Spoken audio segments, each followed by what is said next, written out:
definitely is social media, and that's why we're here this week, and it's been very exciting, and you're such a testament of social media success. Thank you. And you just started doing it like on a personal level as an individual, right? I did. Yeah, I started,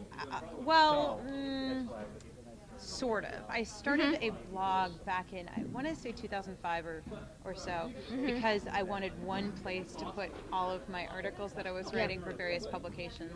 And then I continued it because I wanted to, I had things to say, and I don't know, I had all these opinions and I didn't know where to express them.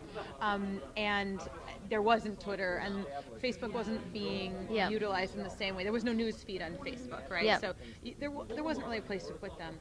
So I put them online, and I liked the interaction. I liked people reading what I was writing and then emailing me, which is just such an old school, slow way of interacting with people now. I mean, the reason I probably prefer Facebook and Twitter to a blog at this point is you just get this instant interaction, which can be fun or not fun depending on how people are going to react to you. But so I did do it for a sort of a combination of personal and professional reasons, which I think is the most fun, because then you can justify going onto Twitter and onto Facebook when you really shouldn't be doing it. Oh, it's for work. No, it's not. No, it's not. You're procrastinating. Exactly.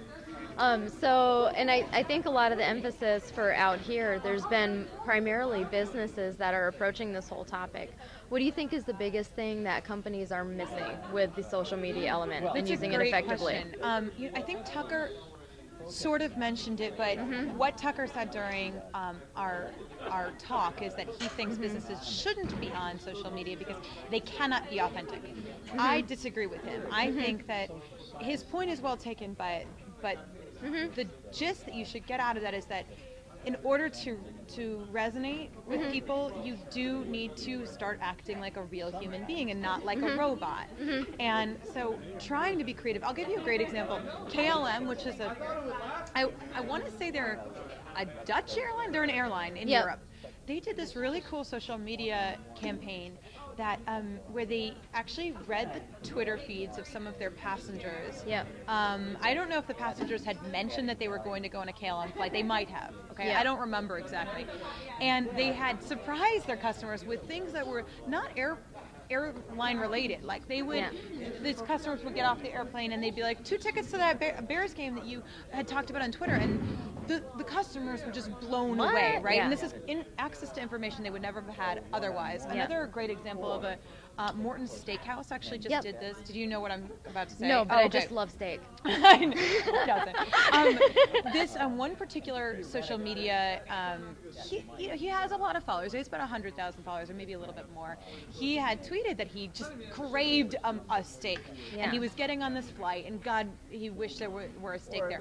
Well, they got a steak to the airport waiting for him, and he was just blown away. I mean, to be able to do that. Now, that is how businesses can succeed. Offer value. Businesses genuinely can offer value to their customers, but they should do it in a way that's not like uptight and oh great, I don't care if you're going to give me 1% off of something. Like, don't make me feel like this is a scam.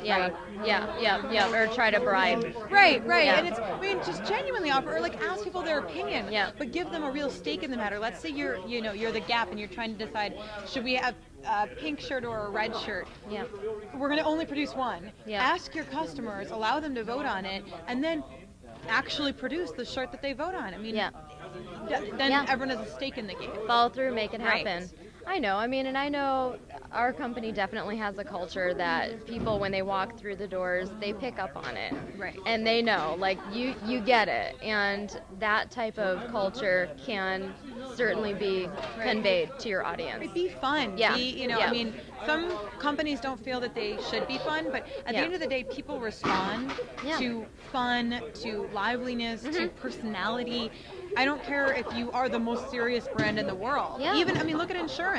Aflac, I mean, there's nothing that's more serious technically than insurance, and yet you know about that. Or the Geico, whatever, the lizard. There's a breakdancing duck. Come on now. I know. I mean, and, you could argue about whether those campaigns were effective or not, but at the end of the day, they stood out. Like the Old Spice guy. hello, that was super successful because it's funny and it's interesting. You're like, oh yes, thank you for having a personality. Yeah. So that's the biggest tip I could give businesses: have a personality. Yes. I love